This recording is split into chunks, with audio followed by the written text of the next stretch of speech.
20 तारीख म्हणजे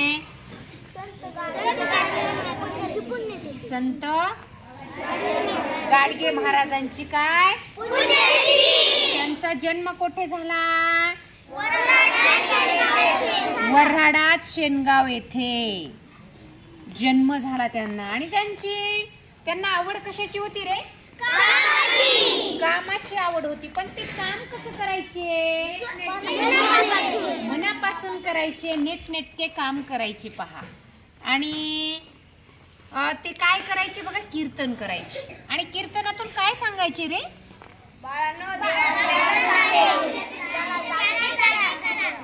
देव कुणात आहे? आपल्यातच देव आहे. आणि त्याला काय करा?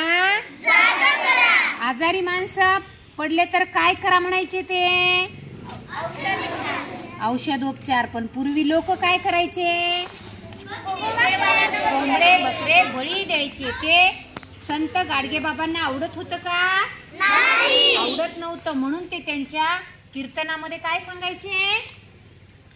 काय सांगायचे? कोंबडे बकरे कापू नका, आधी काय करा? औषधोपचार करा, तरच खरा काय होणार आहे तुमचा आजार. त्यांना राग यायचा बघा.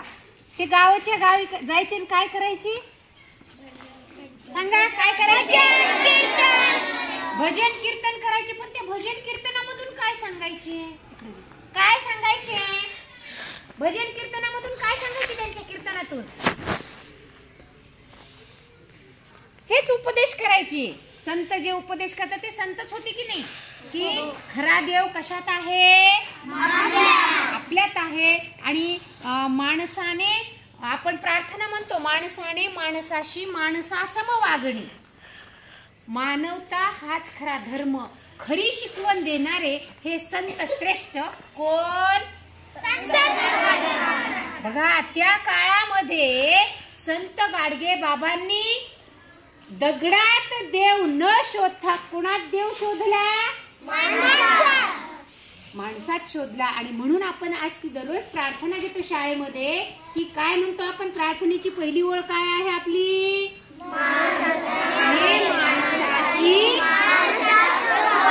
हा एवढा छान संदेश देणारे, आयुष्यभर लोकांसाठी लोकांची सेवा करत त्यांचं स्वतःचं आयुष्य झिजत त्यांनी शेवटपर्यंत हे समाज कार्य केलं. त्यांनी पानपोया उभारल्या, अन्नछत्र उभारलं.